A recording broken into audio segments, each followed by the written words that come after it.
सना की उम्र मुश्किल से 16 साल थी कि इसके वालिद की मौत हो गई। माँ को जिगर का अर्जा था।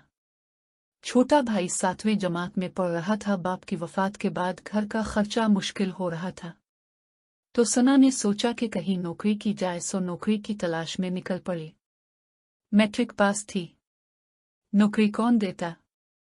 वो बेचारी बेशुमार दफातर की खाक छानती रही। बिलाखिर वो एक दफ्तर में पहुंची। वहां इस्तकबालिया पर बैठी मॉडर्न खातून ने सना को कहा कि हमें एक लेडी सिक्रेटर छूटिए की जरूरत है। बास मीटिंग में हैं, फारग हूं तो मिल लो। सना को थोड़ा हौसला हुआ और बैठकर इंतजार करने लगी।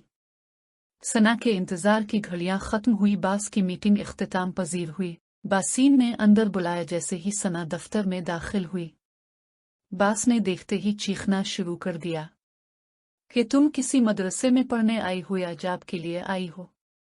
सना एक मशरकी लड़की जो निकाब बुर्का में थी।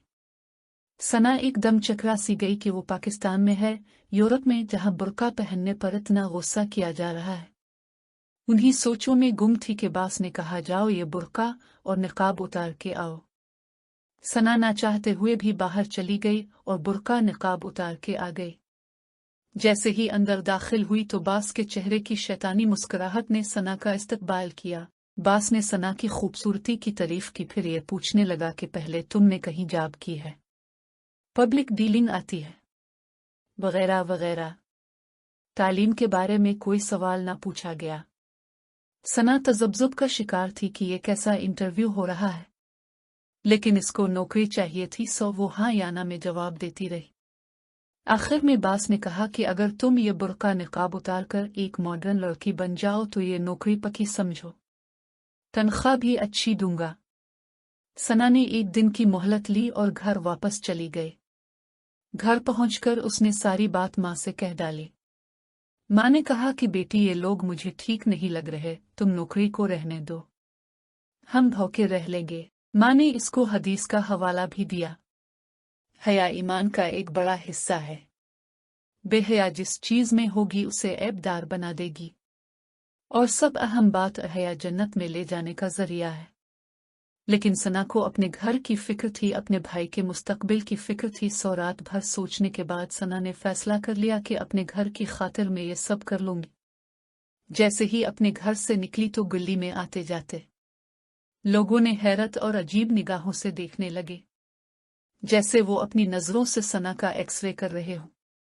खदा खुदा करके गाड़ी आई तो सना सवार हैकर अपने नए दफ्तर की तरफ रवाना हो गई। दफ्तर पहुंची तो सारे लोग हैरान हुए कि ये वही सना है जो कल डर सहमी हुई एक मशरकी लड़की थी। हर आदमी तारीफ किए जा रहा था। साहिब की आमद हुई तो उन्होंने भी रस्मी कलिमात अद अलिफ किए और प्राइवेट सेक्रेटरी के काम सजमेने लगे। सना ने सर हिलाकर जी सर कहा और अपनी सीट पर जाकर बैठ गई। इसके बाद दफ्तर में बेशुमार लोगों का आना हुआ। उनमें कुछ ऐसे भी थे जो सना को अपनी हवसज़दा नजरों से देखते रहे। सुबह से लेकर दिन भर लोगों ने मन ही मन में सना को अपनी हवस का निशाना बना दिया। ये सारा कुछ सना देख भी रही थी और महसूसीन भी कर रही थी। इस माहौल में घुटन का शिकार सना जैसे छुट्टी का इंतजार कर रही थी।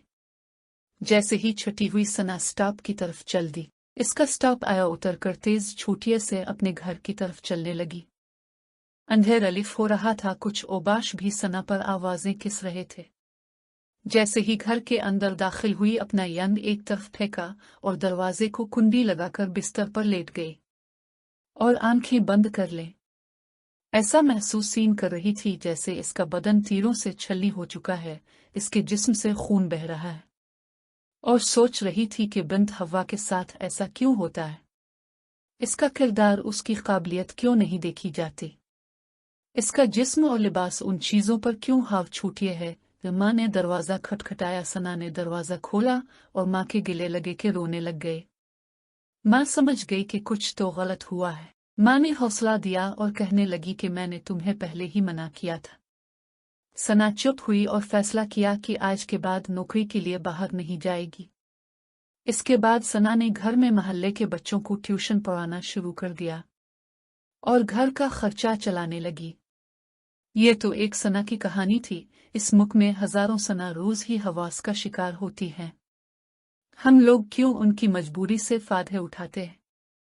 मेरी आदम के बेटों से इतनी सी गुजारिश है कि हव्वा की बेटी पर ये जुल्म न करें। आपके घर में भी हव्वा की बेटी है।